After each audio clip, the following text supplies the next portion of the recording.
Hello beautiful, gorgeous souls, welcome to my channel. I hope you've been enjoying your 2024 so far, and I can't believe it's already the month of February. So, I was feeling extra psychic today, and I really felt like I do want to do a reading on relationships, but I didn't feel the romantic vibe. I tried, but I couldn't. So maybe later into the month, maybe around Valentine's Day, we'll see, or around the end, I will do a more love oriented type of a pick a card, or like Twin Flames Akashic Record, something like this. But I was called to channel some um, general messages and energies specifically about your community and about your people, about your friends, about your tribe. I was called to work with the ancestors today and to ask them, is there anything that you need to know about the people around you?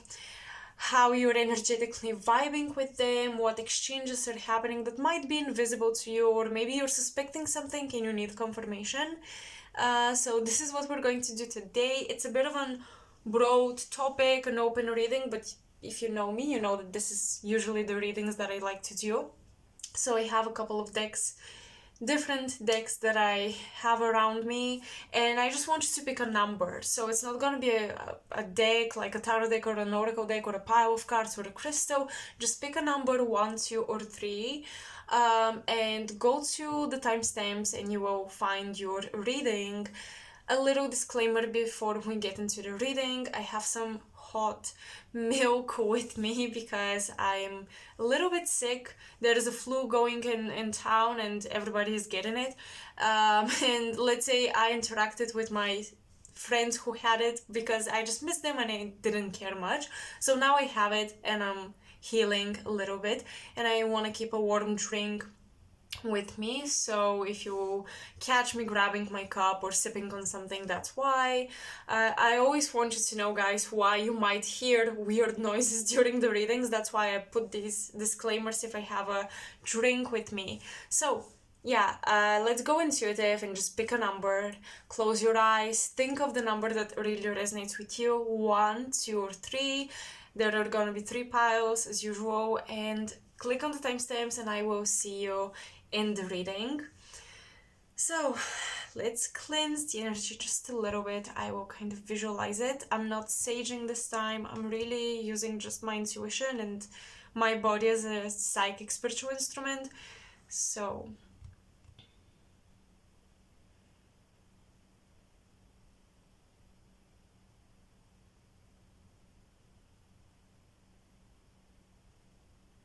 okay, pile 1. Let's do pile 1. I do want to begin with this oracle. It's the Mayan Oracle, A Galactic Language of Light. This is a very abstract deck, and I don't know much.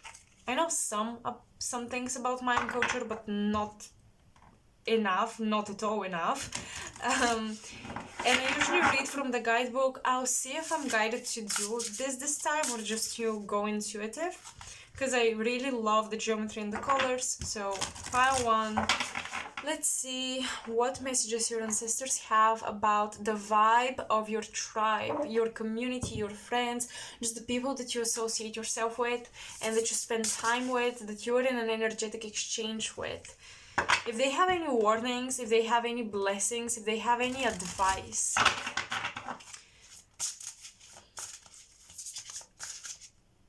I'm seeing violets. I'm seeing violets. Maybe it's kind of because the back of the deck reminds me of it, but I just saw it. So violets are very tender, soft, and feminine and intuitive creative energy. So it's not just tenderness, it's specifically geared towards intuition and creativity combined. You might be dealing with a Pisces, Cancer, Scorpio, especially a water sign, water placements. Your tribe feels very dreamy right now. I feel like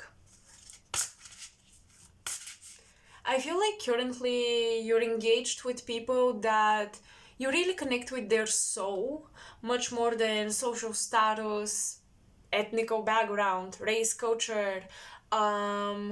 any label that you can attach to a person based on how they look or what they've accomplished in the world. I feel like you're connecting with people that really go beyond that, and you're connecting with what's beyond everything your eyes can meet.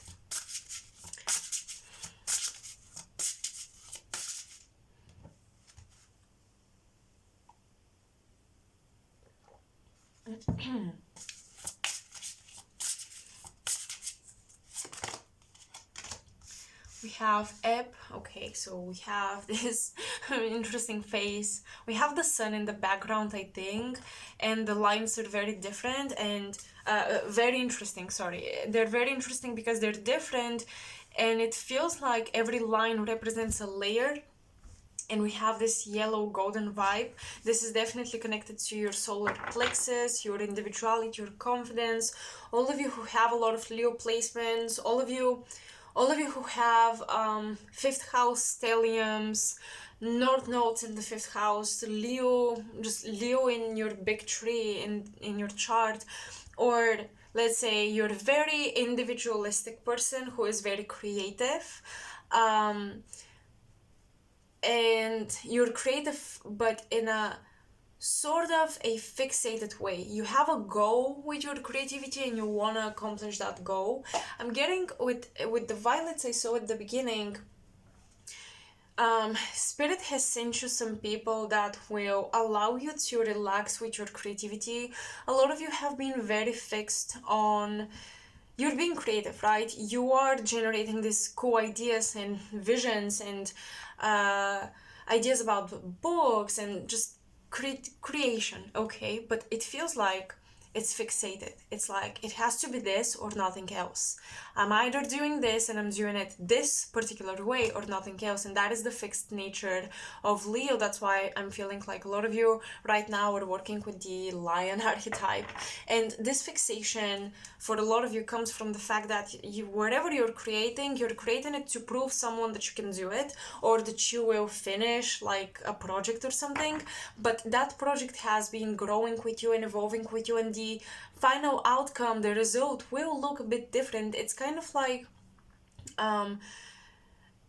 the project has been transforming before it has come to the light, right?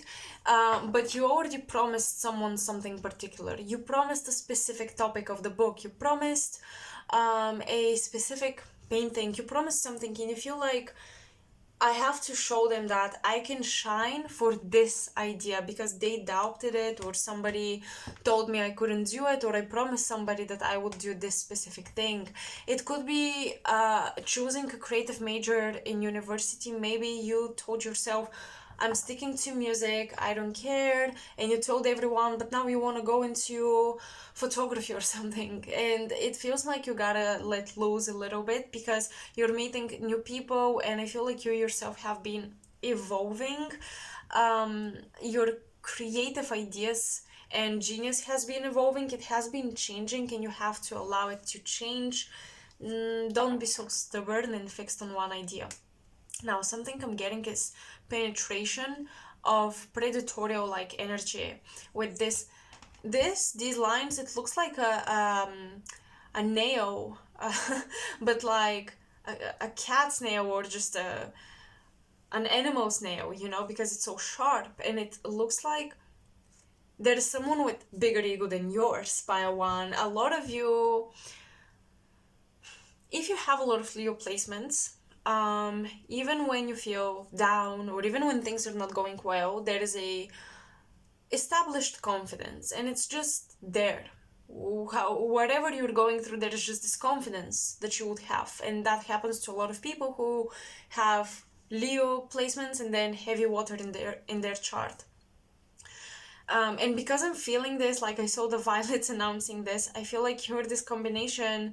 You're somebody who, even when you're quote unquote insecure about something, you're at the same time confident. But you've been having a predatorial energy that seems to be, whether they are or not, I'm not sure yet, but they seem to be more confident than you.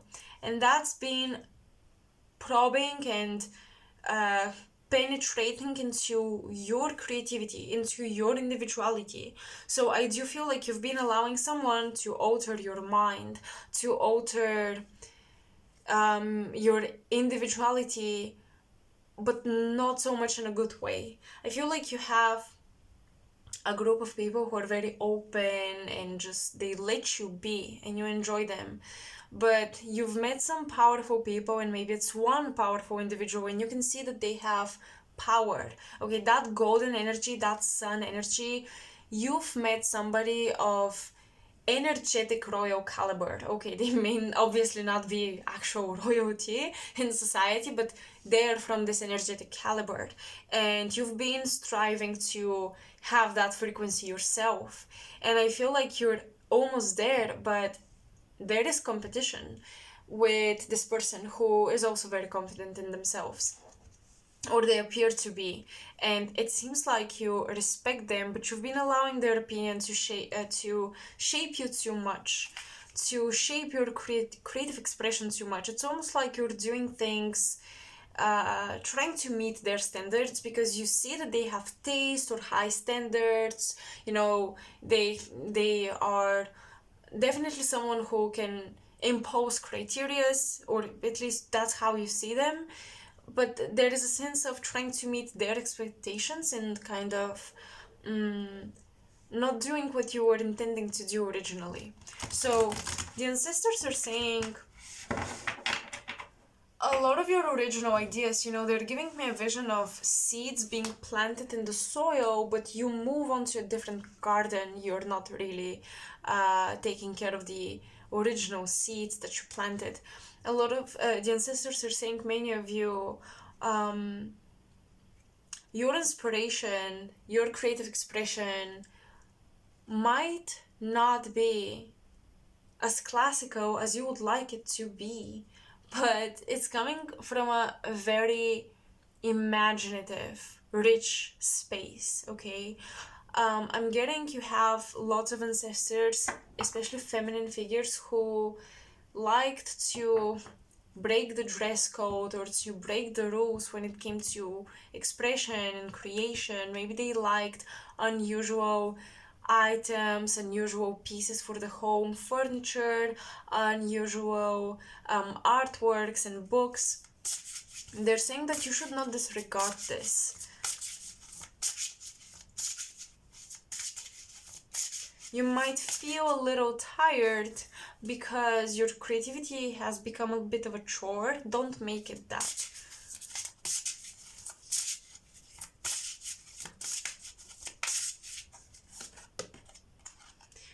Complex stability. Okay, complex stability. Yeah, that is interesting because you have the two circles.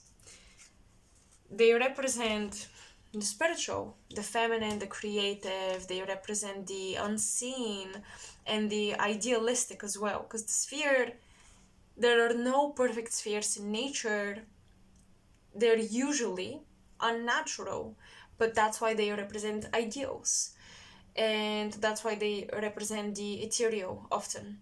While squares, excuse me, squares, any corners, anything that is chipped at a little bit is more natural, and it occurs more in nature because it's imperfect and it does represent the earth, the material, and the visible.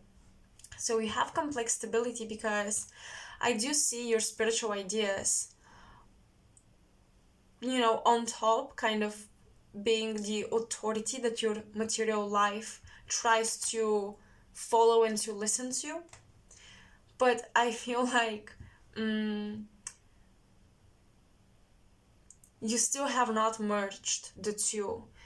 A lot of you pile one are right now struggling a little bit with your creative expression, with your path, or you've been, you know, kind of looking up to certain people too much, to a degree where you forget about your uniqueness and your worth and value.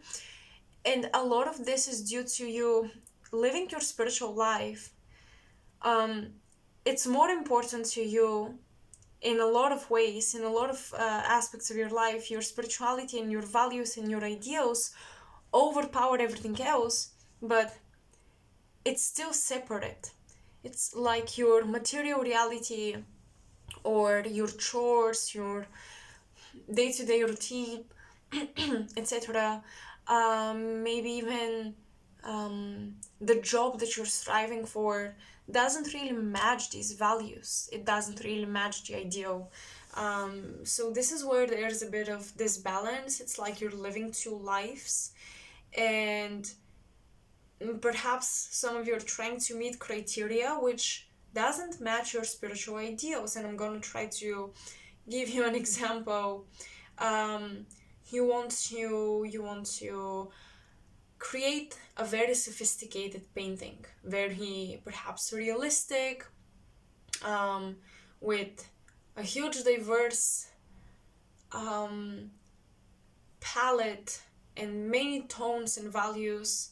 You want to make it as hyper realistic as possible, in the style of Raphael, for example. But your spiritual values, you do value spontaneous expression or abstraction, or you value your visions when you meditate, and they're very abstract, they're not really realistic. They might be shapes of color and geometry, but you feel like doing the sophisticated work will gain more approval or recognition for being skilled. So this is where you may stop yourself or kind of live two different lives. You meditate and you receive these visions of paintings and creations, but then you go for something more classical or sophisticated, as I said, or something that would convince people that you have skills. But you don't have to convince people that you have skills. You have to capture their souls. You have to make them stop in awe and look at something. And the most perfect rendered painting will not always do that for people. And you might be communicating with someone who is an expert in a field that you're trying to master, but their style is not the true expression of your soul. So following in the steps of their style is not right for you.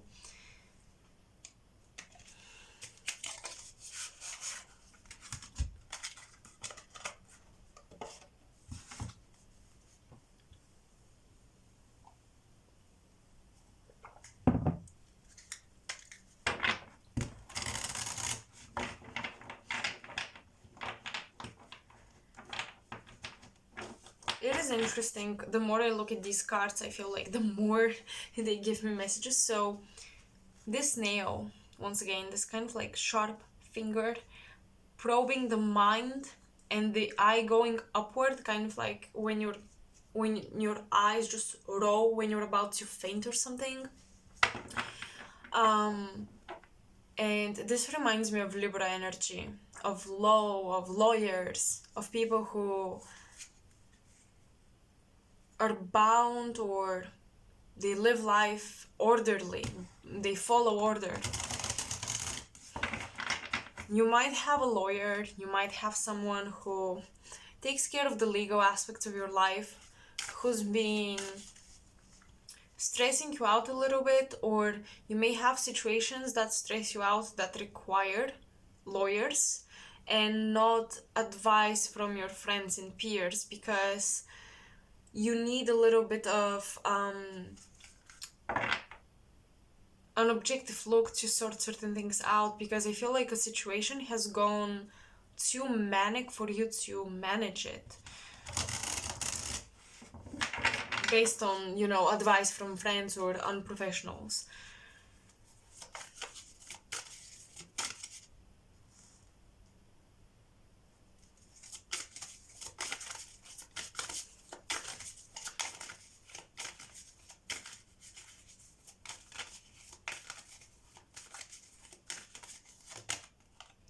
The Chariot. Triumph, moving forward, being on the right path. The Chariot, when the Chariot appears, I'm almost feeling like all the parts of the vehicle were put together. For the Chariot to move, you need all the wheels, you need the seat, you need the two horses. You need all the parts of the chariot to be in the right place for it to move and to go anywhere, right?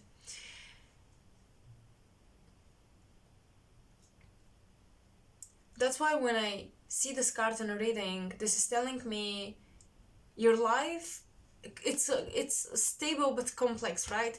There is a complex stability, but you're maintaining something that is almost driving you nuts and crazy, but it's provoking a lot of creative genius. I feel like right now a lot of you are kind of living life on the edge of, you're keeping it together, but you're almost losing balance. You're almost slipping into the abyss of the unconscious creative world, and the imaginary. You're keeping this balance between staying grounded and still visiting the ethereal realms to search for inspiration. And I want you to know that you are moving forward. When you keep this balance between these two worlds, you might get so entangled in them that you don't see that you're not just going from A to B and from B to A, you're also doing this. You're moving forward, you're shifting gears from A to B, vice versa, but you're moving forward while you're doing it. So this is how I see you navigate your life right now. You're kind of going a little bit too much in this direction, then a little bit too much in this, in that one, but most of you are always keeping a close distance to the middle path of balance, and that's why right now it's a complex stability that you're maintaining, pile one. So if you feel like, oh, this is driving me crazy, how much more can I handle, or if you feel like something,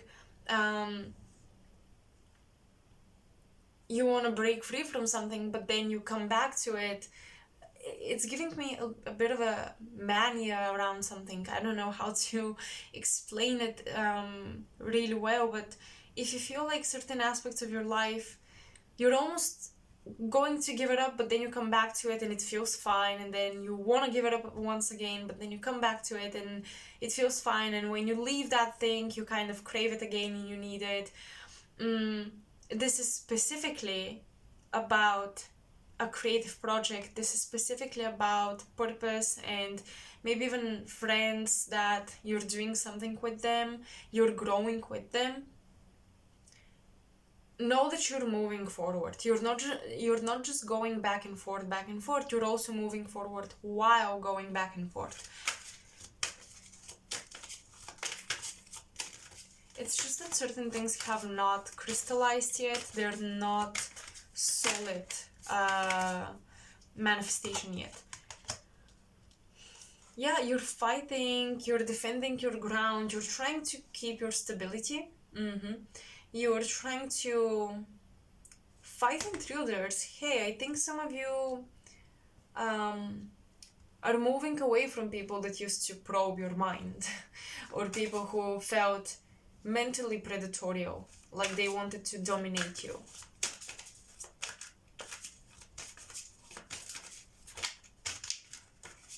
The Seven of Wands is also talking about keeping your urges at bay. Okay, you have a lot of Leo energy, you have a lot of instincts right now that you're trying to rationalize. I think it's worth it to try and rationalize your instincts, okay? Because I'm getting that certain manifestations of yours are still in premature phase. So if you were to jump right into it, it wouldn't be as good as you imagined, or as good as it would be in 1 or 2 months.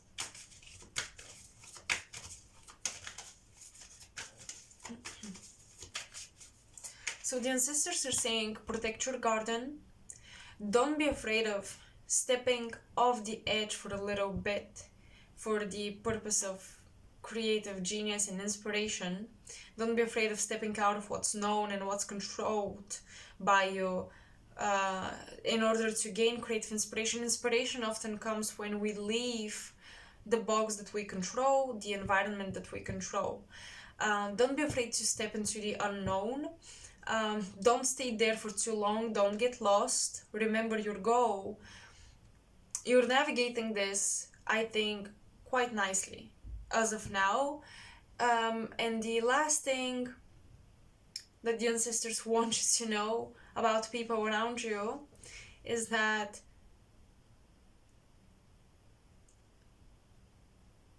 this person that you see shining is not any more creative or gifted than you are, and their expression is not what you should be doing. Ten of Cups. Okay, so there is a support system, definitely. Okay, you guys, the first vision, I'm coming back to it with the violets. I like it. I like it. There is a support system. There are people who really vibe with you on a soul level. They really see you on a soul level. You're really connecting with them. They're soulmates. You definitely have a excuse me. You definitely have a soul tribe that you're vibing with.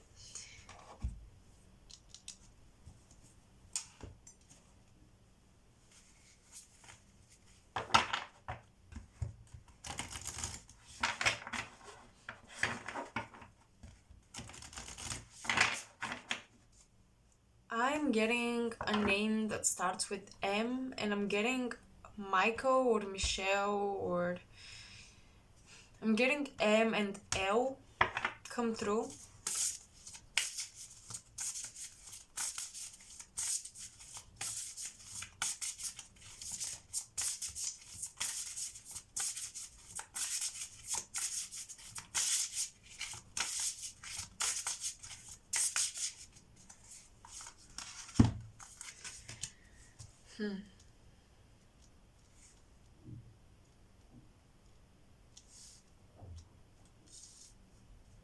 These two cards continue to speak to me, and this time they're talking about somebody else in your environment, but that's not a friend.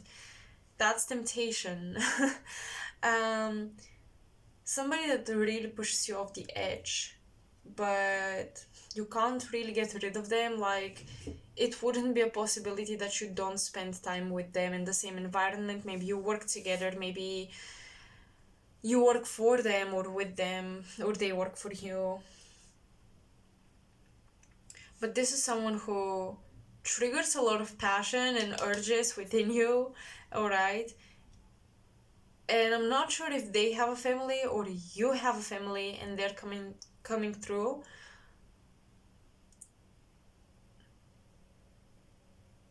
Or they're triggering these fantasies of having the happy, perfect relationship.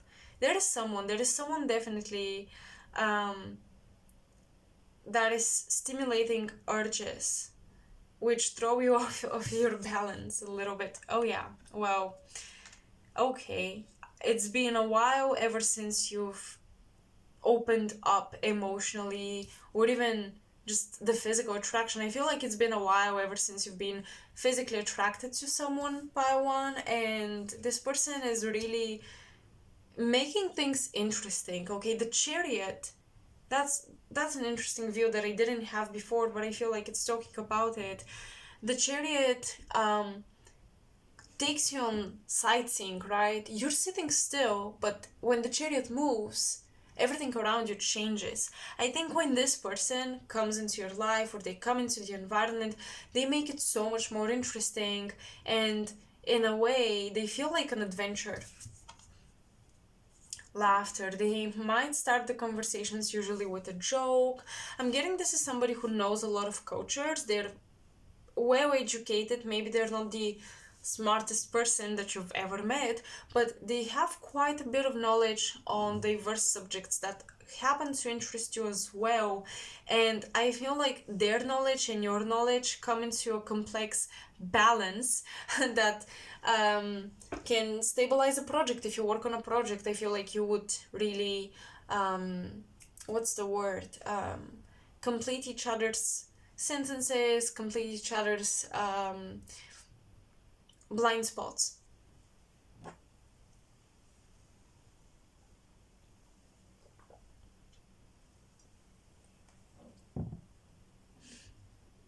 There is someone who is reviving your mind, and not just intellectually, you're also attracted to this person. But you're fighting it. I think you're fighting it. Some of you, okay, I'm seeing 6 months or 7 months, I'm hearing a trip, or like you're spending only 6 or 7 months with this person and then you're going to split due to projects.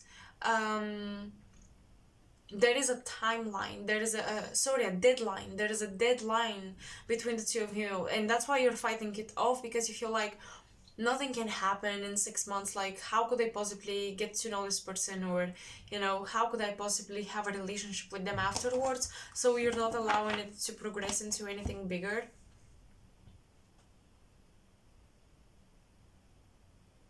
So the letter M and number 7 is coming through in my mind. This might be somebody whose name starts with M, okay? And they could be born on the 7th of the year, a month, a day of the month.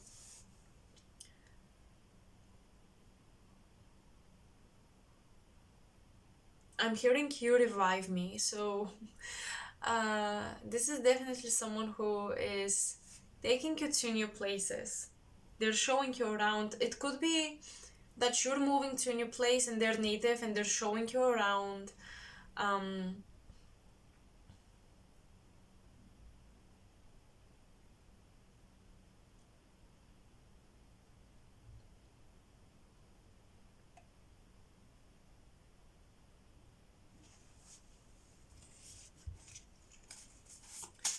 What else did your ancestors want to tell you? What else?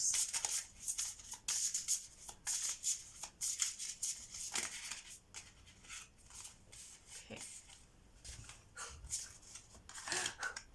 Michael, not Michael, but Michael, the Emperor. Like unto God, okay.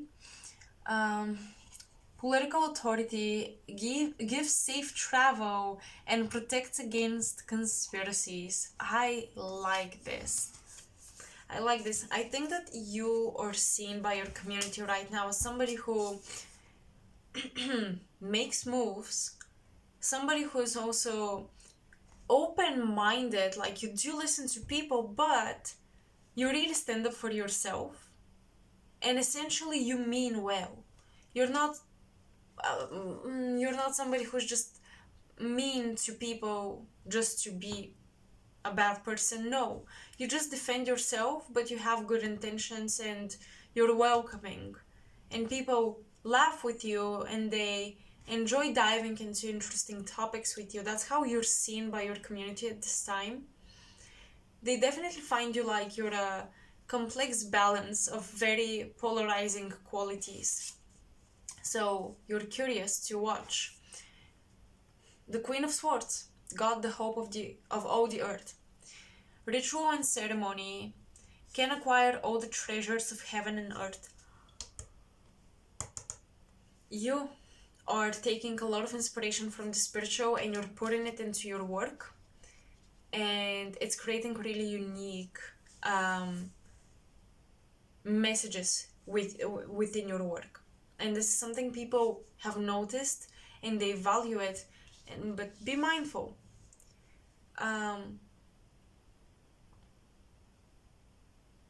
Someone might use your genius against you. Meaning, for example, if you infuse your work with a lot of spirituality and deeper messages, they might call you out on being too biased within your work, or they might do something similar as you are.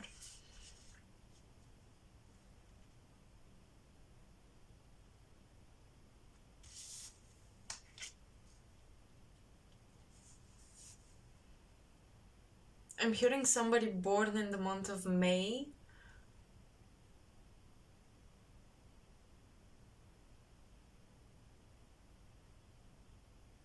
You're in competition with this person.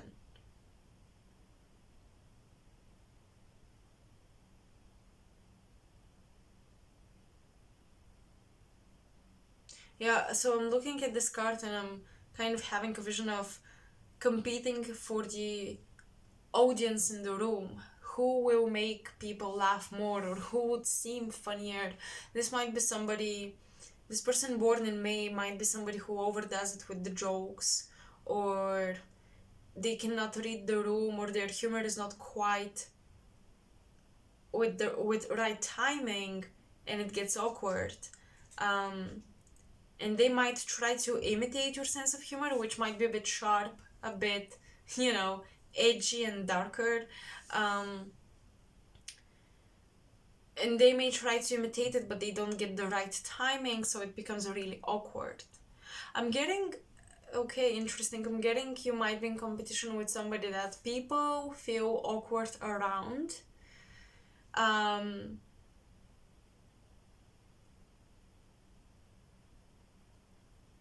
But this person doesn't realize that people feel awkward around them, or that people get secondhand embarrassment around them.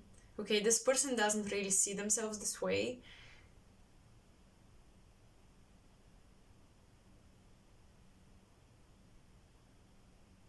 And they compete with you, especially about who is gonna have the happy ending or the big dream manifest first, like who's gonna get their dreams first. So it could be someone that you've shared your dreams with, your goals for the future, etc.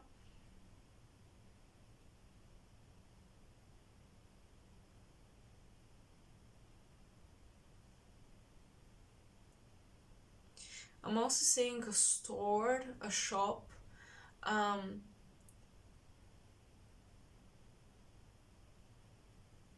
I'm not sure if it's like a grocery store, but it seems very small. It looks very small, and I'm getting somebody working in it. I feel like this person that competes with you used to work a very just regular job that had nothing to do with their dreams, and they were very settled with it, but also bitter about it. They're not there anymore. I'm seeing somebody who outgrew their financial situation. They're doing better now, but they still carry the same energy, like the same bitterness. It's almost like they never evolved. Only their life circumstances evolved, but not their personality. While you have grown a lot, like I think you've changed a lot, because you're being so open. You've gathered a lot of ideas from a lot of different people, and that's a big difference, because you've changed and now you are adapting to this new standard of living and the new people you're working with. But this person is bringing their whole past into their new improved situation, and it's kind of poisoning their newly improved environment.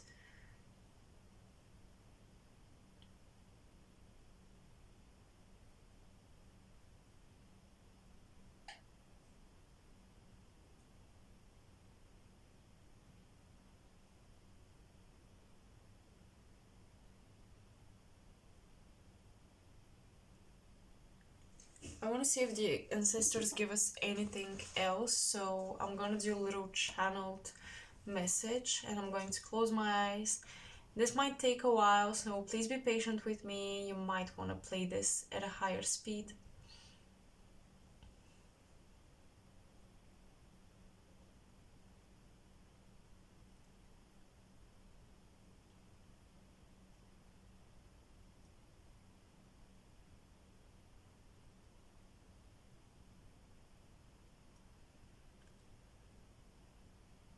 I'm seeing two girls, and I'm seeing that they're connected to you. And for some of you, I'm getting that these are your daughters, because I heard unexpected best friends. Some of you might become best friends with your children, with your daughters, especially uh, two girls, is what I'm seeing.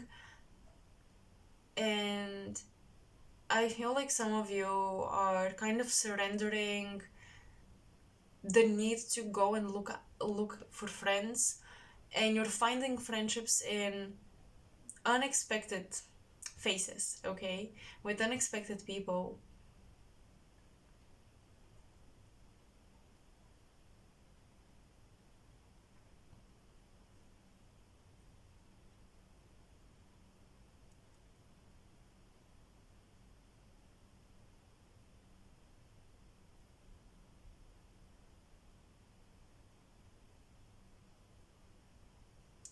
Those of you who are more into meditation, visualization, channeling, etc., I'm having a vision also of two blue orbs, like coming from the sky toward you, communicating with you.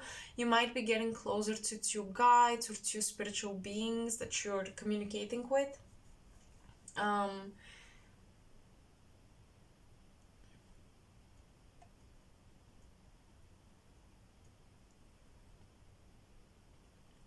yeah, definitely making friends with unexpected people and even beings, you know.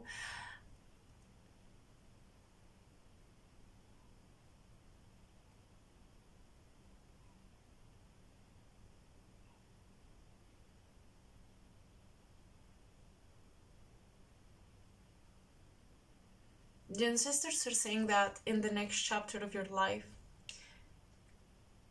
I know this may sound frustrating, but you will be your best friend. And I'm not saying that you won't have any friends. I don't think that's gonna be it. But you're gonna be your only best friend, and you might have like these unusual quote unquote best friends. Your pet, your children, your spirit guides. Some like beings and people that people may not consider, oh, this is not your friend, they're not your friends, they're your children, but yeah, but you have friendship going on. So you guys prepare that your friend groups may look a little different than what you thought. And also definitely the next chapter of your life is like you will have to be your biggest best friend because you will grow exponentially, it seems. And not many people can handle people around them glow up and grow up so quickly and so much and in such a great way. Not many people can handle that.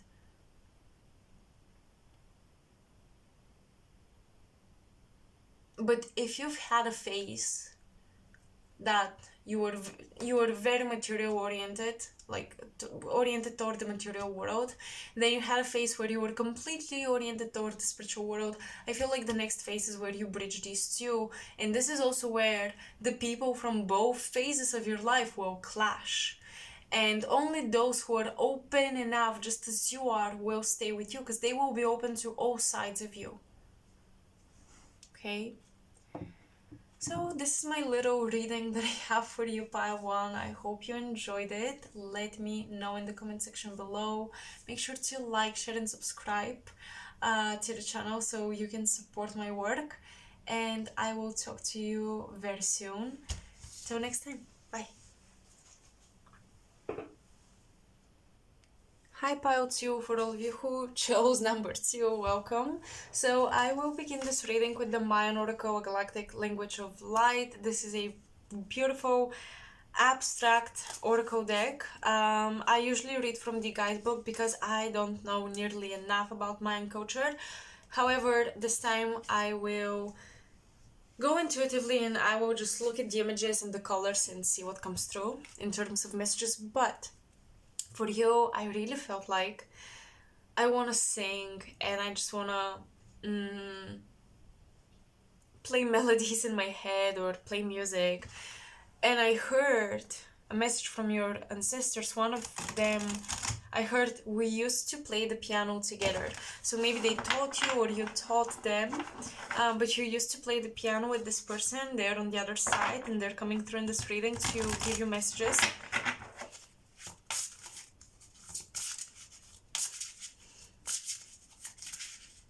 For some of you, this ancestor is saying music was healing the family when the family was doing very poorly financially and even health-wise. Music was very healing, and they're saying that whatever you had to go through, I feel like it has to do with intimacy. music will heal that for you. So don't tune out of music. Don't stop singing. Don't stop pursuing this.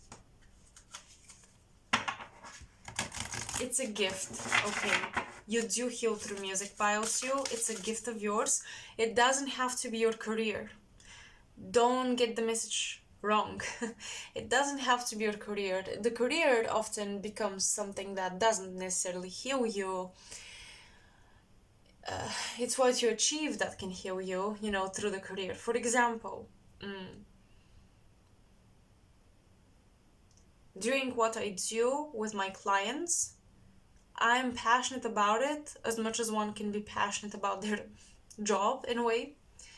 But also, what heals me is when I hear that the reading helped somebody, not when I do the reading. So, music, I think, will be healing for you, but it won't be necessarily by being your career. The ancestors are saying something about not capitalizing on your medicine because it's going to spoil it for you. It did it for them, like it spoiled it for them. I'm getting a lot of conflict that the ancestors had around being musicians.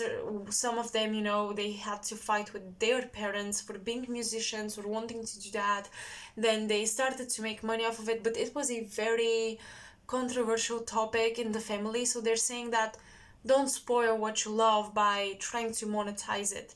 It does work for some people, but I feel like it's kind of karmic for you guys, and they're warning you about that.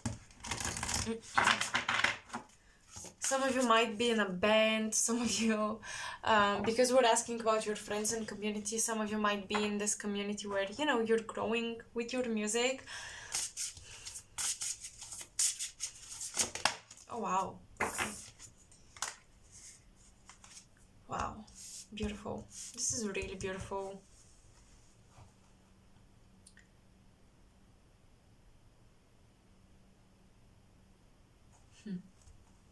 I'm hearing something about light at the end of the tunnel, people finally coming together after looking for each other for a long time. These three lights or lamps, they look like lamps, are coming together. It also looks like a face with a crown, like high priestess.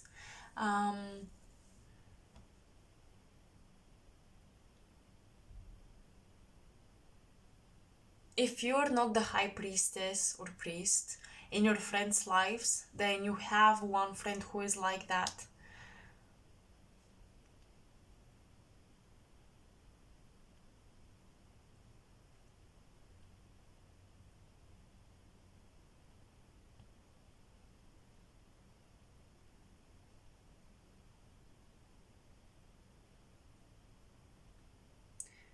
The ancestors are saying you will do very well around people who move.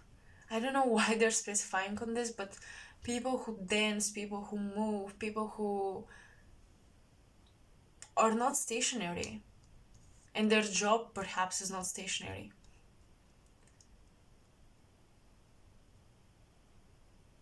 I keep seeing like flashlights,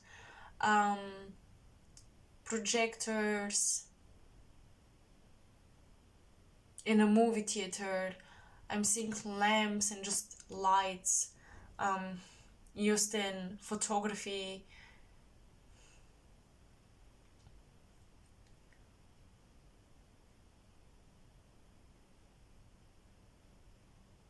Spirit, what does this have to do with friends and community?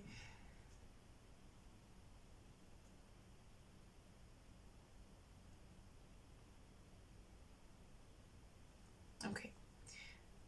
I'm seeing that in your community, very soon will arrive people whose life you're going to broadcast. Like you're going to talk about these people. And you might already know people that are worth talking about, telling their story, and you have a unique way of passing on a message, giving a message to people, telling a story. It's very unique, and it's almost like people gather to listen to you, like you gathered when you're camping and there's a bonfire and everyone gathers around it and they tell stories. That's the feeling. You're creating a community where you're able to tell stories that really move people's souls, that really heal people's souls. And some of you will tell these stories through your music. And I'm getting a message from the ancestors. It may not be a big audience that listens to these stories, but the impact you have, you cannot imagine how far it will reach.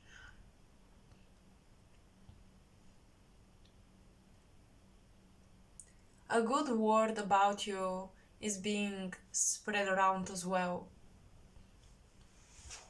That's also something I'm seeing. And I'm also hearing someone predicted this for you. You have like a friend with gifts, psychic gifts, who predicted that a really good word will spread around about you, that you will get recognized, that you would blow up with your storytelling and healing skills. It's very shamanic, this card. It makes me feel like I'm in a trance just as I look at it.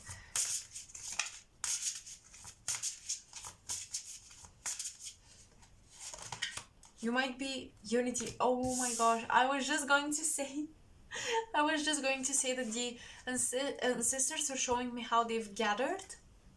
They came together and they came to an agreement that if you pass certain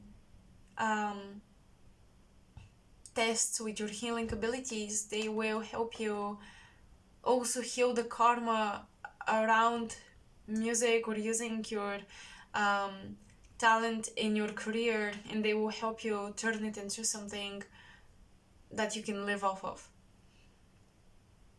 If that's what you want, obviously. They've agreed that they will do it for you. And that's why maybe it looks like you following your talent is more challenging than it was for your ancestors. But they really want to make sure that you really want this, okay?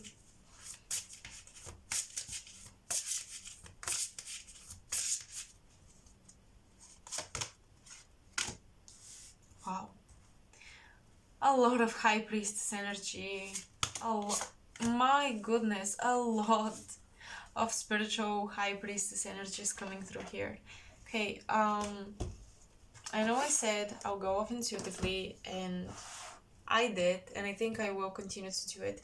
But I feel like these cards, these two last cards, are really worthy of reading about.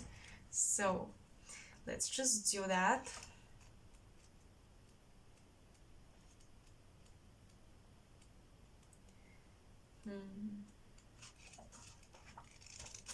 I think I should see where the cards are.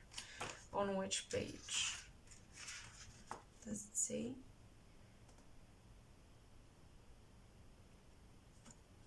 Okay, Lamat is number 66. And 11-4. Okay, 400.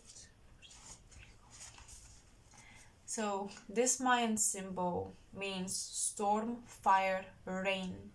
The qualities are final surrender, purification, transformation, reunion, activation of the light body, thunder being, lightning path, initiation by fire, ecstasy of freedom. Oh wow.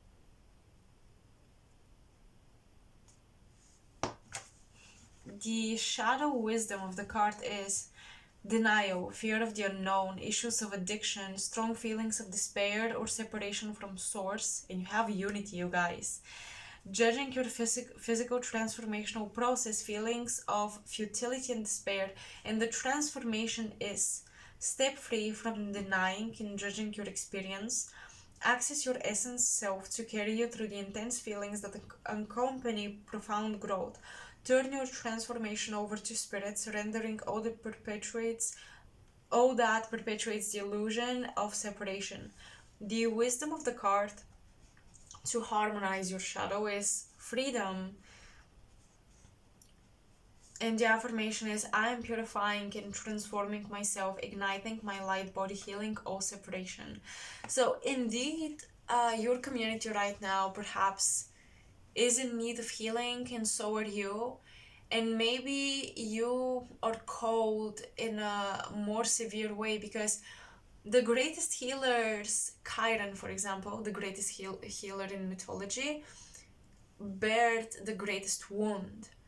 And I know it sounds cliche and even unfair, but if you think about it, the bigger the wound that you heal, imagine the wound as a space, like an extra bag that you carry with you. The bigger it is, the more cured or healing cured you can carry after you heal yourself. The more space you have for the cure, and then you give it to other people. So the more people you can heal, the broader your expertise will be. And I think that's why the ancestors are telling you, hey, I know it looks like you're suffering more than the average person in your community, but you're just called to heal a bigger group. You're not here to necessarily work, many of you are not here to work on a couple of personal relationships. I would take my words back, because I told you, I was getting this message, some of you will not have a big audience for what you do, but the impact will be bigger. So maybe indirectly, by healing one person, that will have an impact, and like, this is how your name will spread around. Maybe your music is just very healing, and somebody posts about that, and then a couple of 1,000 people maybe hear about it through just one person. So I feel like in an interesting way like this, through a smaller community, a smaller audience, you will reach a lot of people, just because your audience is very willing to share you with others.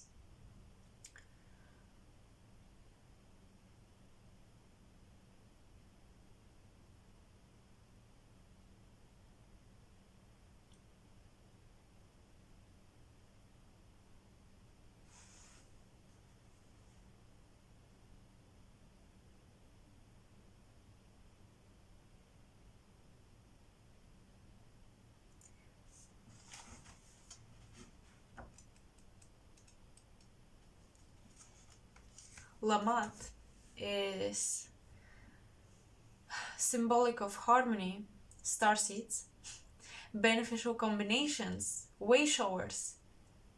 It's an octave. It's expanded love, gateway to the fifth dimension, and star-crossed relationships. Oh boy. The shadow is archetypal self-doubt, not just personal. Feeling disconnected from the expanded presence of your essence self and learning the lessons of disharmony. Draw on love to prune away the disharmony in your life, cultivate harmony, access your starseed essence, stand in the harmony of your full presence. Some of you might be doing music which is cosmic, there are activations in it. You are a starseed, that part within you that holds your true destiny. You contain a complete holographic seed packet of your evolution into the mind of light. You are the harmony of the stars. The way shower beacons you to follow the shimmering trail of stardust on your journey home. Offer up any presently small perspective of self to a more expansive view. Leap to a more expanded way of seeing, hearing, and being. If you chose Lamat, you are being asked to practice harmony in your daily life. Become the harmony that carries you into star essence. Drawing Lamat indicates that you may have been gifted in or benefit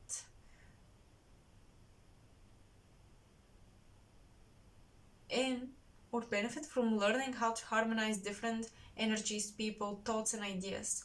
Act on intuitive guidance in this. Follow your heart. Lamat represents the gateway to the frequencies of the fifth dimension. The preceding 7 archetypes are terrestrial. From Lamat onward, the archetypes are galactic in nature and frequency. So you guys are on the threshold, it seems. Hence, they open one to the higher light encodements intrinsic to a fifth dimensional view of the hologram. This is the hologram. This is the view. This is the unity. This is you, like your spiritual, physical, and mental even self coming together in union. This is the transformation and the activation of the light body, and this is you reaching that fifth dimension. So it seems like your community, because this is about your community after all, but it feels like it's more of a personal reading about you guys from the ancestors. Your community is needing you to step into your star essence for it to shift. You're here to gently shift the frequency of your communities, whatever it is that you do. So you're not just stepping up for yourself, but also for people.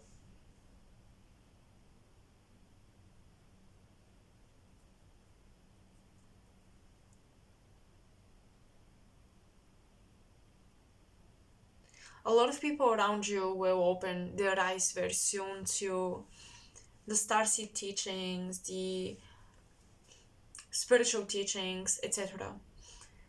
A lot of them. And I feel like you'll gain a lot of new friends because of that.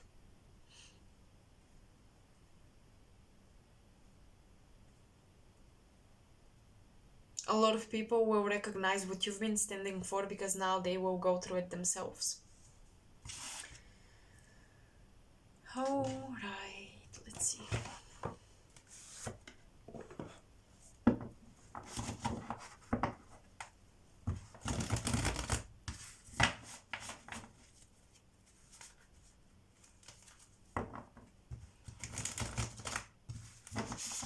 Oops.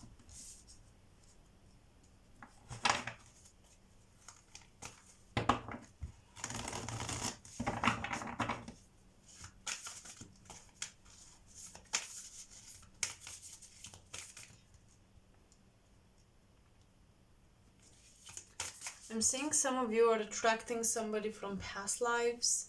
It's either one person or even for some a couple of people. Like you're really attracting people in your tribe who have shared past lives with you and they feel like soulmates.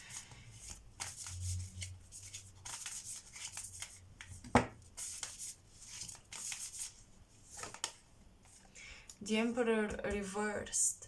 Interesting. Some previous ideals about the people that you looked up to or the people that you appreciated, the people that you wanted to be around, this is changing. I feel like you're looking for a different kind of people, for a different group. Wow, okay, Knight of Swords. And the Strength card.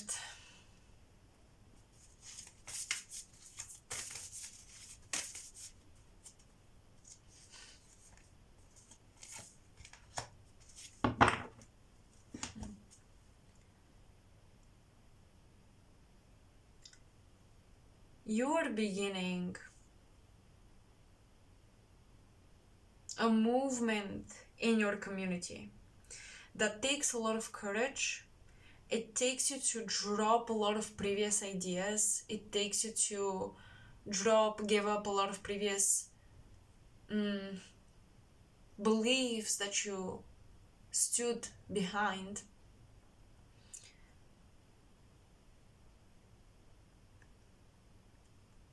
In order to pick up this new path.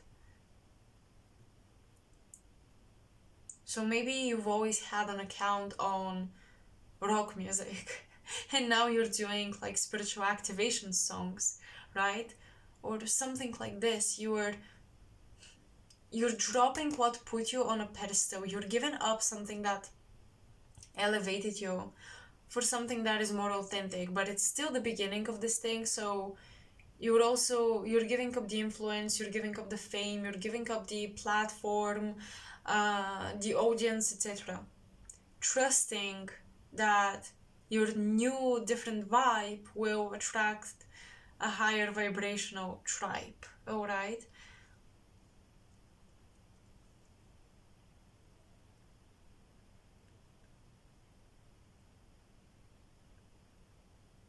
Some of you might even break up with partners, spouses, husbands in particular, because this is the emperor in its masculine energy,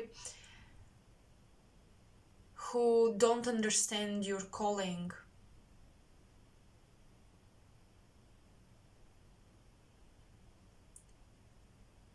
You might feel that the intimate engagement and union with your partner is not the same due to the fact that they don't understand your purpose or your spiritual calling, or they don't respect it enough. You might feel like you're unable to give them energy or to receive energy from them. You might feel like you're not recharging each other.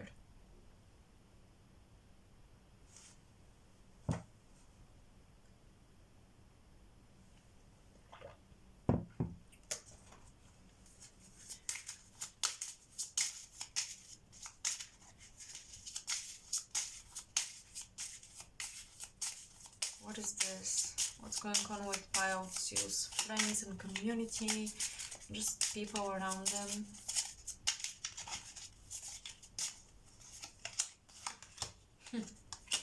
Oh wow. I'm thinking, oh my gosh, I'm thinking of the Hunger Games. But snakes and birds, I mean, come on. It's the Hunger Games reference. Oh my god. So, let's see. Well, birds represent conversations, training, and communication. In a relationship spread, the card indicates doubts and uncertainties or disappointment, yet events could lead to a new vision of the partnership with greater intimacy and attentiveness. But you guys also have a snake in the nest. Envy, rivalry, deceit, and betrayal. In questions of love, the snake card can be interpreted as building relations on the basis of sexual energy and mutual pleasure. There may be some concern about infidelity and possible presence of a rival. I feel like for some of you, your partners may start to see your dreams as their rivals, like they're competing for your attention and for your energy. And it's funny, but I think ever since you've gotten into this talent of yours, you've put up a lot of spiritual barriers. Okay. This looks like eggs to me for some reason. The eggs of life, or your energy, your creation, your abundance is higher and unreachable. It's no longer easily accessible, okay? And this frustrates some people around you, and I feel like it's harder for them to have a conversation with you. A lot of you, your language has been evolving, like the way you speak, the way you describe how you feel or your everyday experiences, etc. These things have been evolving, and a lot of people around you cannot catch up, and maybe your closest people cannot catch up, and they feel like you've changed or they cannot really talk to you anymore. But you still make upkeep any intimate relations with them, because for in obvious reasons you're together, or you still may desire this, but it doesn't have the same impact on you in a positive sense, beneficially speaking.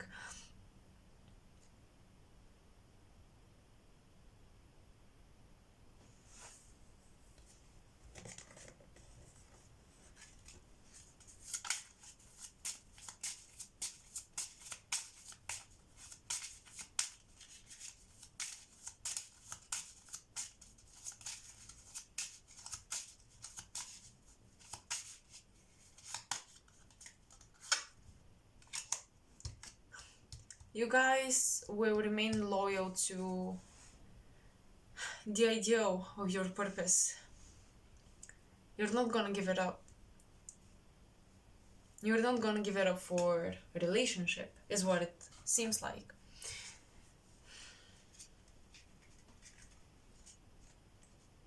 The dog symbolizes friendship, loyalty, kindness, trust, and partnership.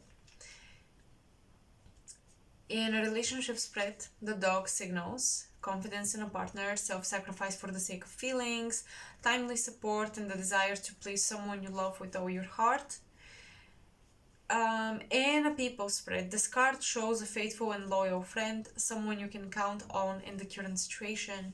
And it looks like this is your friend. It might be an earth sign for some of you, Taurus, Virgo, Capricorn, someone who is ready to... Someone who's picking up on the change and adapting to it is what I'm getting. Although it's an earth sign, and earth signs are known for, not changing really easily. I feel like this is a loyal friend that you can really rely on with your dream.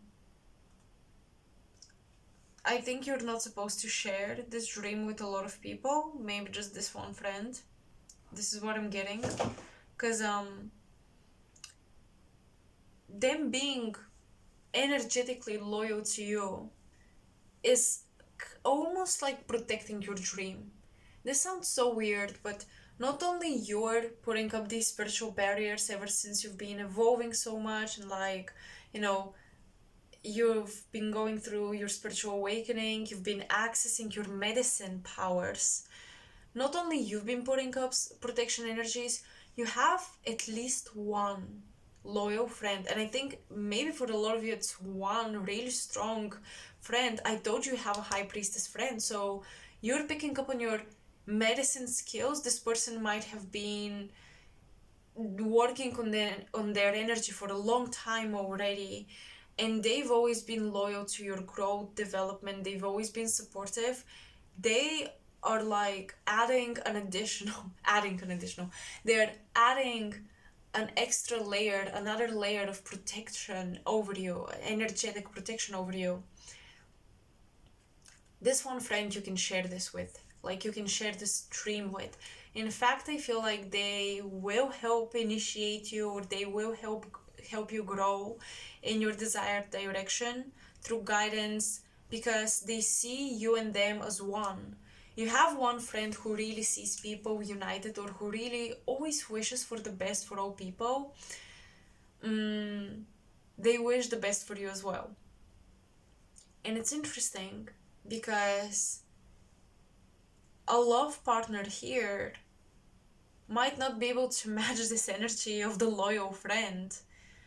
So yeah, this is a bit unfortunate, but at least you have one person you can really trust.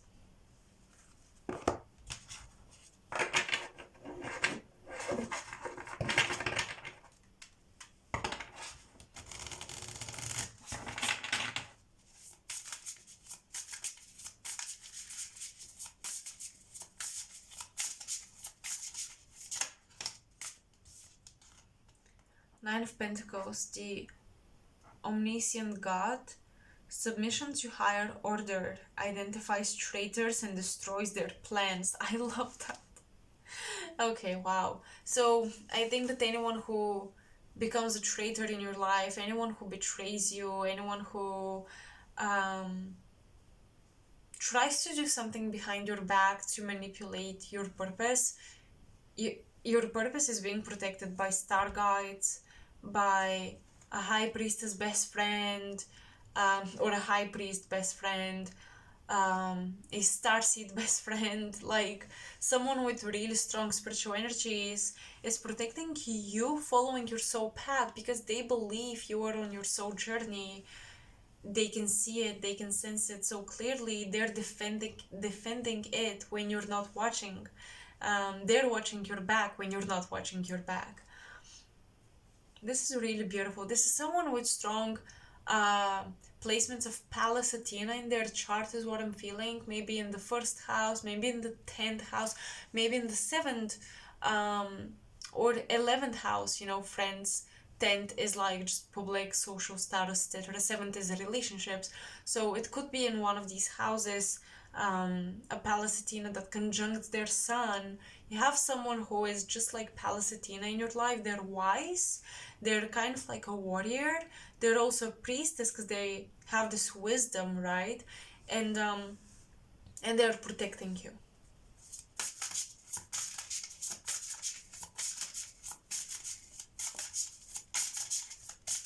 Okay.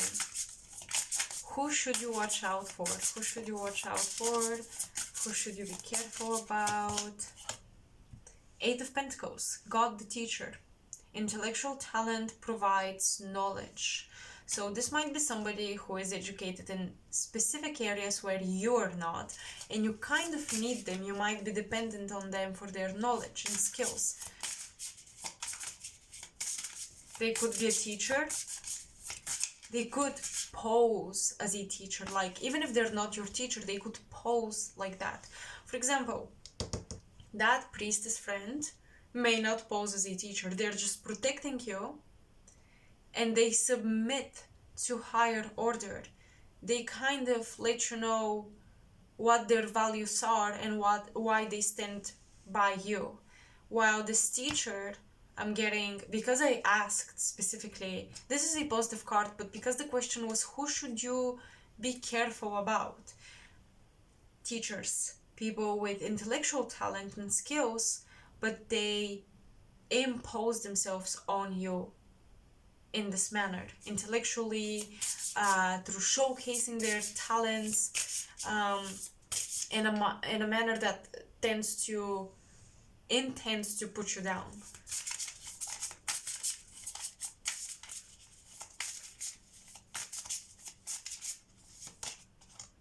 And Knight of Cups, Ariel, the revealing God. Perception and revelation discovers hidden treasures, reveals secrets of nature.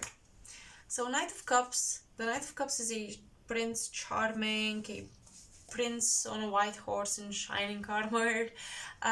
You might have a Pisces friend that wants to save you. Okay. You might have a friend that wants to save you. This is also somebody that you should be careful about. Oh, that's interesting. Look at this. Ariel. I just saw it on the cards, on the guidebook of the cards. So you might have a person in your life who is literally called Ariel. That could be their name, or they may have a name that sounds really close to that. Be careful around them, especially if they're the type that tries to save you and then they want to be pat on the back for saving you. Like, yeah, they might do that. You might have someone like this, okay?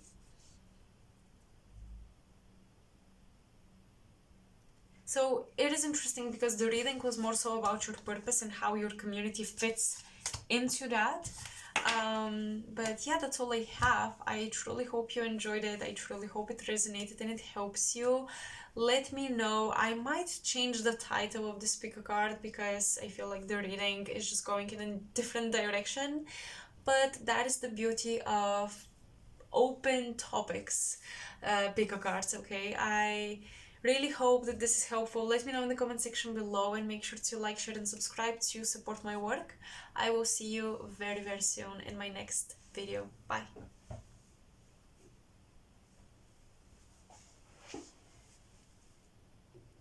Hello pile 3, for all of you who chose this number, welcome to your reading.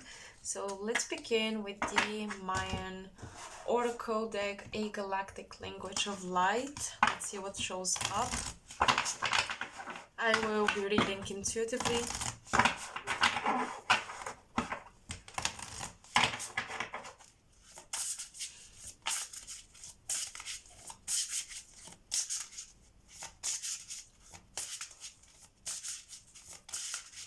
Messages about your community. Manic. Okay. Manic makes me think of hysteria and euphoria together.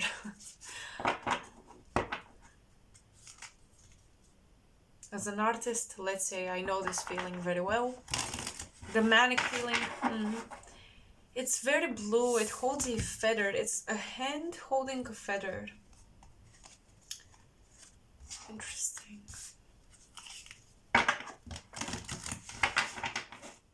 Writing competitions. I'm getting competitions and I'm getting a lot of writing, obviously, with the feather.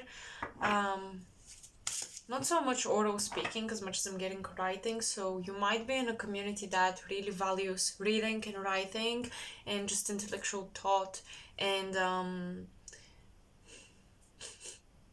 speaking eloquently, having a wide range of just words, just a wide vocabulary. You might be in a very, very competitive intellectual environment right now, and that's your community. They may not be your friends, but it's your community. Even getting that your community are not your friends right now, I feel like the community that you spend most time with are people that you're learning with and working with. But you're not necessarily working together. You're kind of, everyone is doing their own thing. You're just there doing it together, but you're not actually working on something together.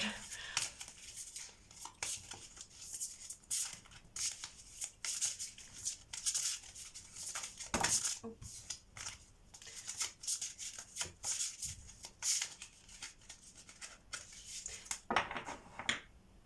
Interesting.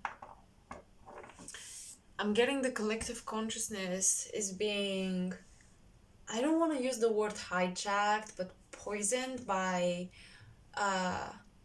difficulty sleeping. So maybe you've never had this, but people around you did. And ever since you spend so much time with them, now you do as well. Pay attention if you've adopted any habits of theirs that might cause issues with your sleep.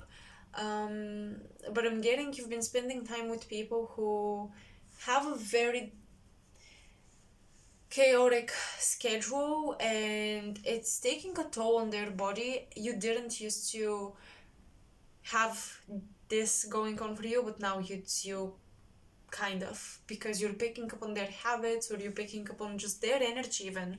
I feel like for some of them actually have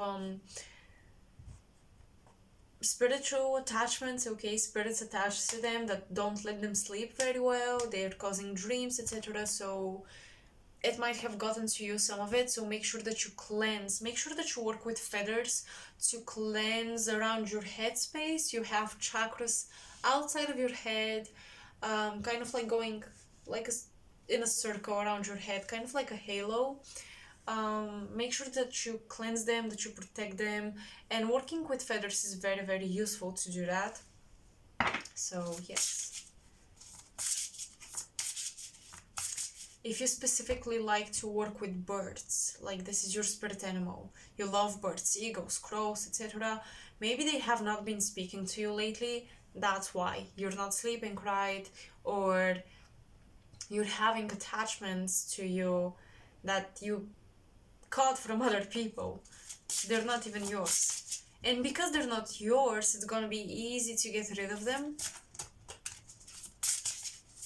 But you have to do it, you know? Don't neglect your spiritual hygiene, because some of the reasons why you have like mental fog or you're easily getting distracted is not just, oh, I didn't exercise today. Well, that can play a role, but very often it's your spiritual hygiene. Manifestation, okay? Your community right now is highly achieving, like in a high achieving mode. They're very productive. You might feel like you have to catch up.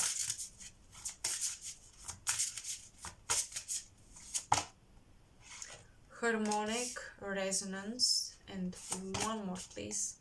Oh, Lamat. Well, I'll take it. I usually don't like to take cards that have appeared in previous piles, but I will take this. Time is very important for these people. They're very productive, very, very productive. There is almost no space for making creative decisions. You only have to make efficient decisions. You could be in a scientific field, pile 3, or you could be entering a community through a scientific field, and you want to talk to them because you want to investigate something, and the conversations with them are very difficult to happen, okay, in how you're used to converse with people.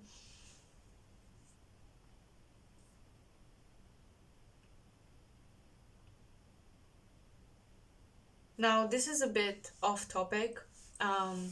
It may not have necessarily something to do with your community, but you've been channeling pile 3. Write things down. You've been channeling a lot of stuff about the matrix. You've been channeling a lot of stuff that are almost like the spiritual science. It talks about energy and energetic mechanics, etc., but there's some physics into it. Maybe there is some chemistry into it.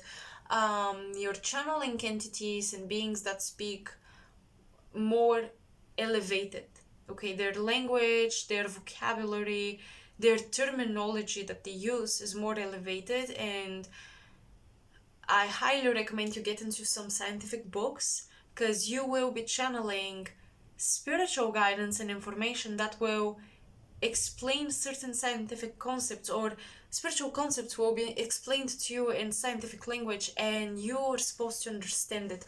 Maybe you owe it to your community. Maybe you've been attracting people that will listen to these messages of yours, but you owe it to your community to give them a very efficient, practical, scientific examples and lectures that make sense, and you have to build up your vocabulary in order to channel better. Your psychic language needs to expand beyond the realm of metaphors. This is what I'm picking up on. That's why I think you feel a little bit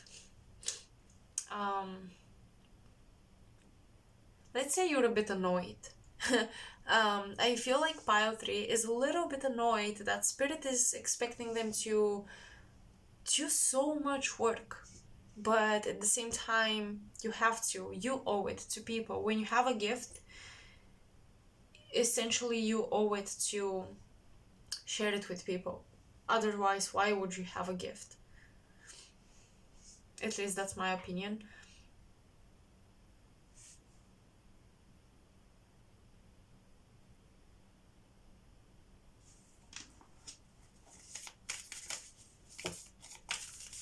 You might get a lot of data on manifestation, the law of attraction, the laws of the universe, and share this. And because you have Lamat appeared in pile 2, and we spoke about how it indicates star seeds and just galactic influence.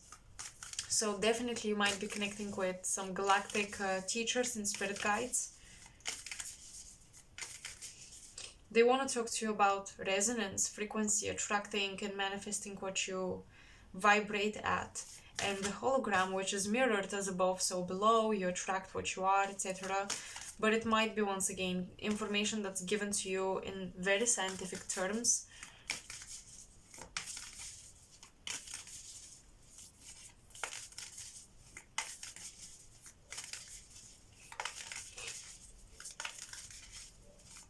Interesting, I'm seeing green portal. It looks like doors opening, but they're calling it a portal.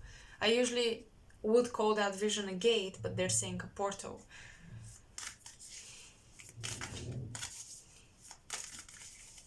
Well, some of you are crossing beyond time spiritually, and you're reconnecting with ancestors from other civilizations.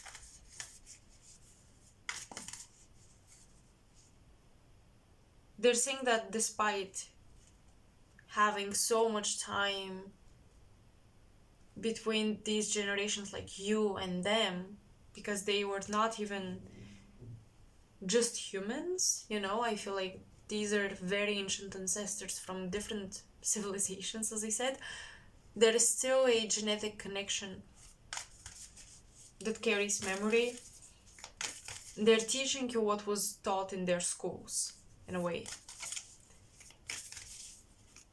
So So you might be shown language, you might be shown hieroglyphs and symbols, you might be shown codes, light language. But I'm getting that your guides are a bit frustrated because they're saying the spiritual messages we're giving you are not just because you know, are having this psychic experience. No, we're giving these messages to you because you're supposed to decode it, understand it, break it down, bring it down to a language that's understandable also for other people, not just you. And some of you might be used to, you know, receive intuition and intuitive downloads and just to keep them to yourself, and your guides are a little bit frustrated with this.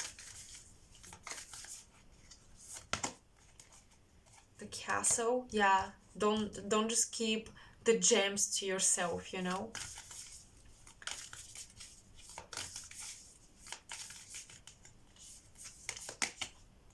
The crown. Birds. Told you, birds are not speaking to you as they used to. You have to cleanse. And the mystic. Mystical communication takes place in mystical environments. It happens in mystical places. So you do need your space, your personal space. Some of you might be spending a lot of time on public transport. I am getting that your head gets clouded because your whole bioenergetic field, which is also where your mental body resides, like this upper outside layer around your physical body, the mental body, it bumps and mixes up with a lot of people. So if you can avoid being in the center of a big city, or if you can avoid public transport and maybe walking certain places, or maybe riding a bike, please do that, because I feel like you're put in situations, in spaces where your mental body gets inundated. Is that the correct word? I think I'm messing it up. Your mental body gets other people's thought forms installed into it, and it gets too busy, too loud, and you get very distracted by the end of the day, unable to hear your guides. And I'm getting a lot of your great at channeling at nighttime, but you have to keep spiritual hygiene and be with a very selected group of people throughout the day, so by the end of the day you're able to close your eyes and hear your guides.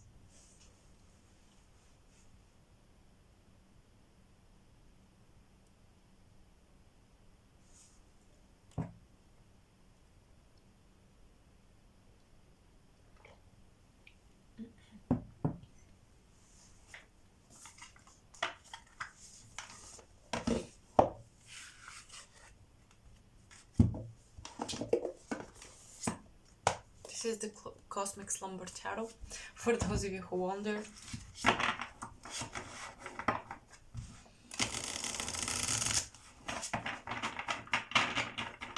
So that's the wording about your community. It's not even about your friends, it's just people that you happen to have to be around. If you can avoid it, please do. And if you cannot, extra cleansing and spiritual cleansing is really, really useful.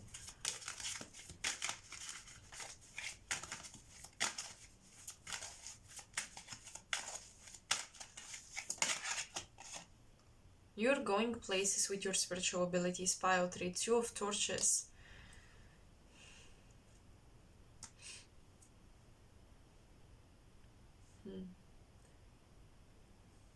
I'm getting friction between ideas.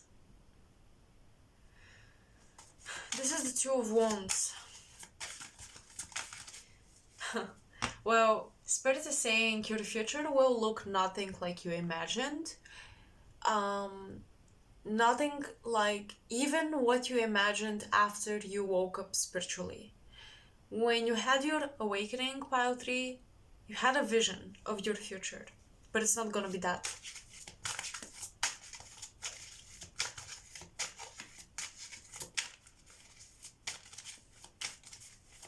I'm having a vision of for some reason, a black cat going down the stairs, but Spirit is telling me that this is a symbol of you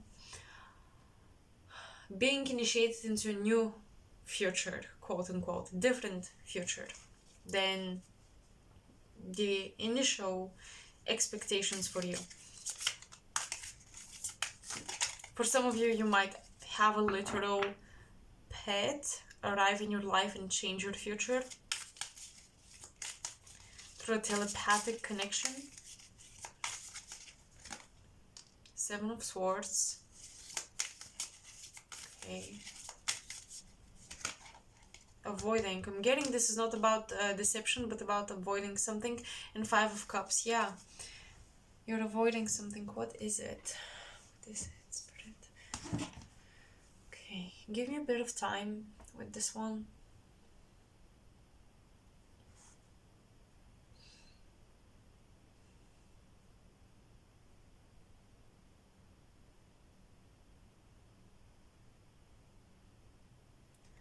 A lot of you are avoiding responsibility for your spiritual gifts. I don't want to be mean, but what I'm getting is you're taking it for granted, period. You're taking it for granted, kind of playing around with your gifts a little bit, sometimes not fully believing in it, sometimes just forgetting about it, ignoring it.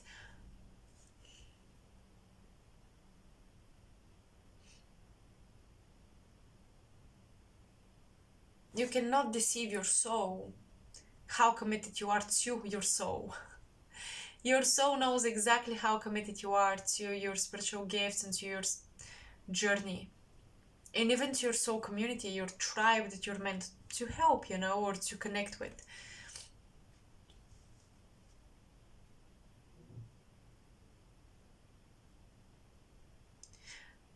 Well, I'm getting a message. Pile 3, you always keep yourselves stuck at crossroads, having two choices and being unable to decide, remaining in between all the time. You have to make a decision, and this will dictate your community in the future. And to a huge degree, this decision might be influenced by the people you spend time with, because I'm telling you, your upper chakras, like your throat, third eye, and crown and above, are highly influenced by the thoughts people close to you, people in physical proximity, are having. You're telepathic, but just a little bit unconscious of the fact that it's telepathy. These things that you're thinking, seeing, these opinions that you're forming, it is telepathy.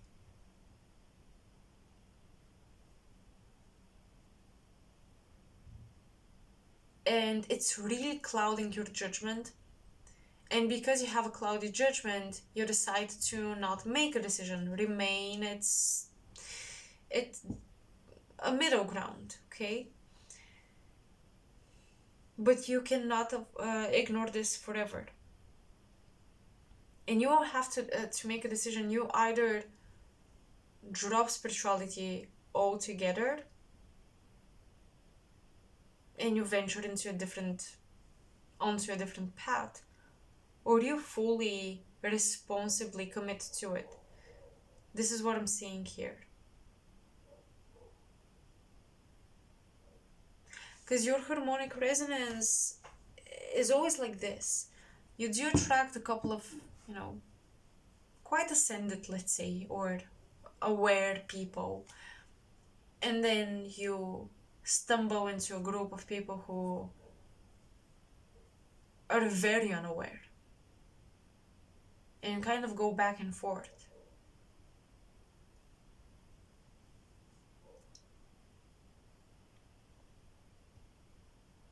Because you might be unaware of how serious your gift is and how big of a calling you've received. Whenever you meet people This is what I'm seeing here. Whenever you meet people and you think to yourself, oh boy, they have their eyes closed, like they're so blind to truth, etc. This is the universe telling you you're so blind to your gifts right now, or you're so blind to your spiritual calling right now. You're so avoiding walking through one of these two doors right now. People will mirror perfectly where you're at, and they will show you what the universe is trying to tell you. At least in your case, pile 3.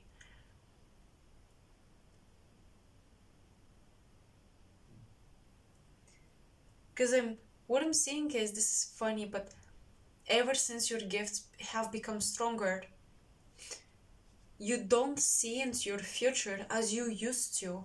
The more spiritual you become, the less you see your future. You might see everybody else's futures, but not yours. It's like the less spiritual you become, the more control you feel like you have over your future, and the more you tap into your gifts, the more spiritual you become, the more you feel like the future becomes invisible, this dark nothingness that you have to shape immediately, not long term. It's like you're losing your ability to shape and mold the future from a further standpoint in time and space. You're losing that ability the more spiritual you become, because the more spiritual you become, the more you are in the present moment, and the future ceases to exist more and more. This is what you've been avoiding, and this doesn't have anything to do with you not being capable enough to commit to your spirituality, etc. It has to do with control, pile 3. It has to do with control, and I'm seeing that you've been given gifts that you used to control, and you've been given a mission, a purpose. It was very real, but you were used to be able to control it with more ease.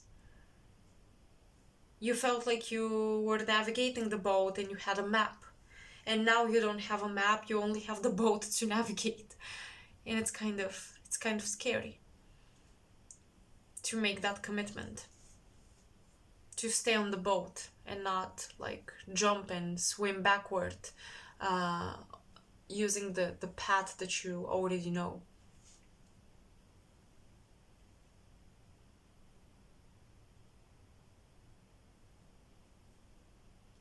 What about the friends? What's going on with your friends and with your community that concerns you at this time?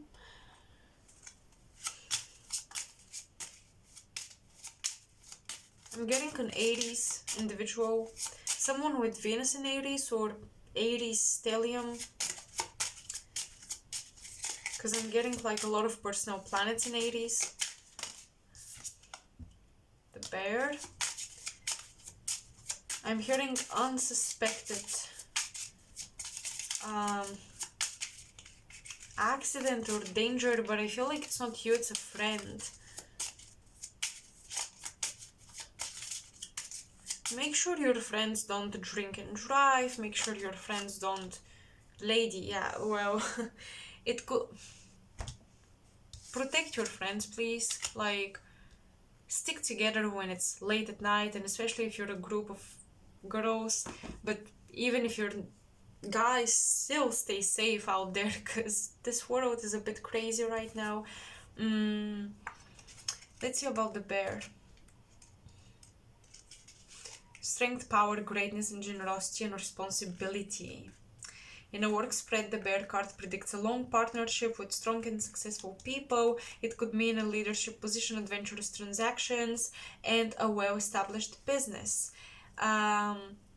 In a people spread, it characterizes a patronizing or imperious person. It could be a strong friend, a role model, or a superior, perhaps an official or a leader. In the literal sense, the bear is a stocky man who has an unapproachable look, but is soft around the edges. In a relationship spread, it shows loyalty, a devoted partnership, patronage, or parental love. So,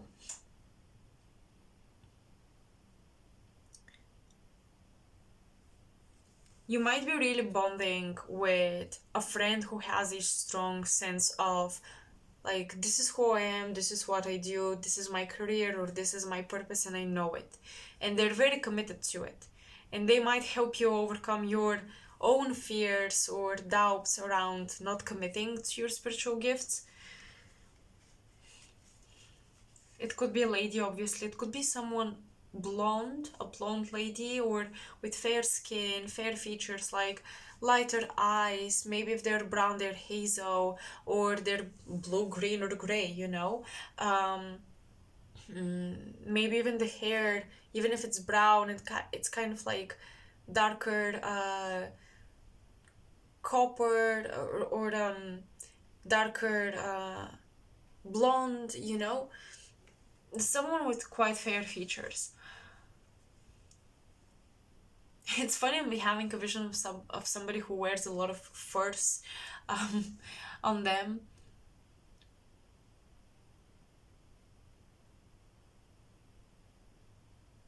The bear card, the bear, is about serving the highest goals with courage, perseverance, and nobility. It could involve patronage and protection from powerful people.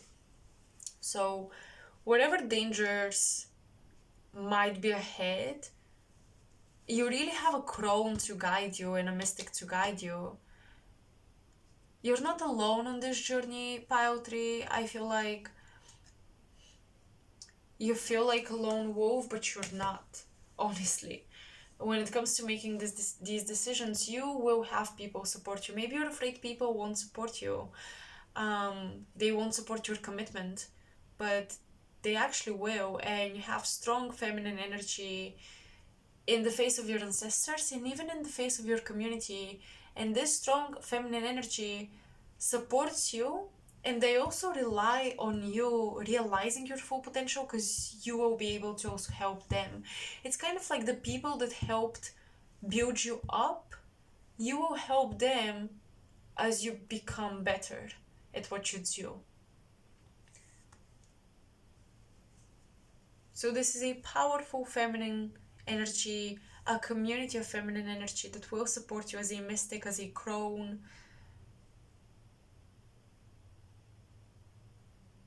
And you have to know you're not alone, and making this decision, living this purpose, is not supposed to be lonely.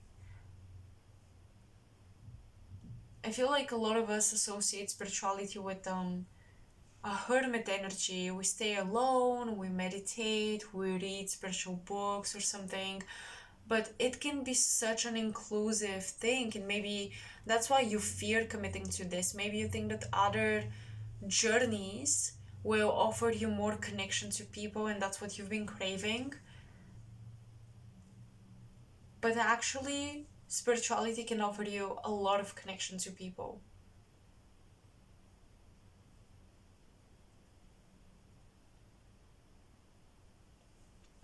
I personally think I've met the most interesting people I know through this channel and the work that I've done, and people who have messaged me or clients that I've worked with.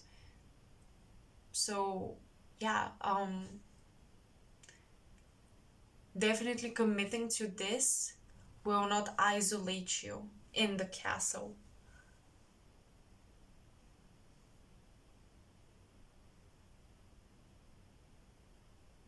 In fact, that boat you will be navigating without a map, you won't be alone on it.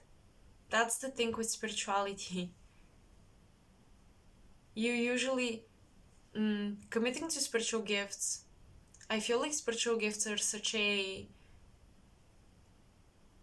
communal property. I don't know how to explain it, but I feel like psychics, very mystics, etc., very rarely channel solely for themselves, or they get messages solely about their life. In fact, they get messages more so about the world or specific people, etc., rather than themselves. And that connects you with people.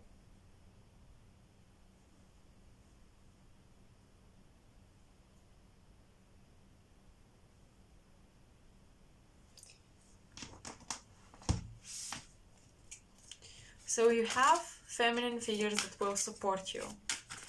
Now, anyone in your community you need to be aware of, you need to be careful with, etc. Let's see.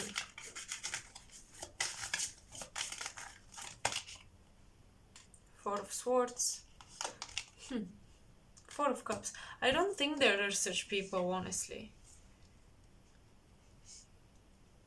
Only be careful for the types that always complain and don't want to take responsibility.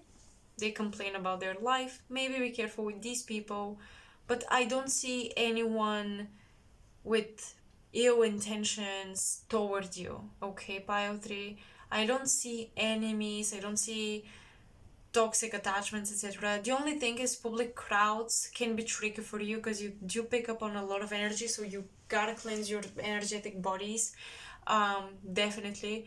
But I see more support in your community rather than, I don't know, like just negative stuff. I see more support, a lot more support.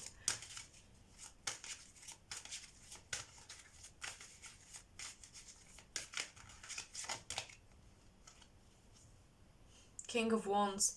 I was looking at the crown and I got a message in my head. Someone from a different country supporting you, helping you. And you have the King of Wands, so this could be a fire sign, an Aries. This could be a fire sign, this could be an Aries, Leo, Sagittarius with the big three or stelliums. And they can be your teacher. And it's interesting because it's giving me like masculine energy with teaching feminine stuff. Like I'm getting a male teacher teaching you very feminine, intuitive, spiritual teachings. Because there are masculine, esoteric, spiritual teachings, and there are feminine, esoteric, spiritual teachings. When spirituality or esoteric has rules, laws, it becomes like a science. It's more so masculine. It's the King of Wands, that wisdom that's supposed to structure your life based on your spiritual values and beliefs.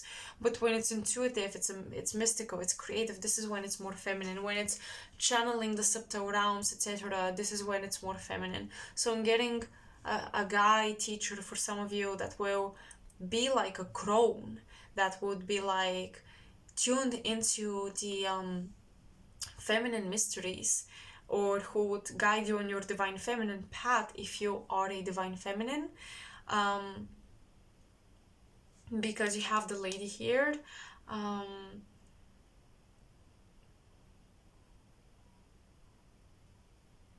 And if you are a divine masculine, you would have a crone that will uplift you in your divine masculine ascension and taking a spiritual position as a divine masculine, because in fact we don't have many divine masculines in the spiritual community. We have spiritual divine masculines, but they're not necessarily in the spiritual community. They are in intellectual, academic communities, and they showcase spiritual inclination. However, they're not directly socially linked to this community. Right here, for example, astrology, tarot, numerology, Kabbalah, or theosophy, esoteric teachings. I feel like that has decreased, and if you're a divine masculine, you might have a high priestess teacher that will, despite being tuned into feminine mysteries, she will help you rise up in a position in resonance with your energy. So there is also something about rising into a position that resonates with your energy, with your most authentic expression. And for many of us, our expression leans more toward one charge or the other, one energetic charge or the other. So there you go.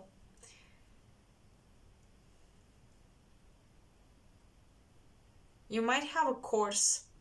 This is beautiful. I see someone in your community that will connect you to a teacher, or they would be the teacher, a course on clairvoyance, and it's gonna be a beautiful course, and I highly recommend that you take it.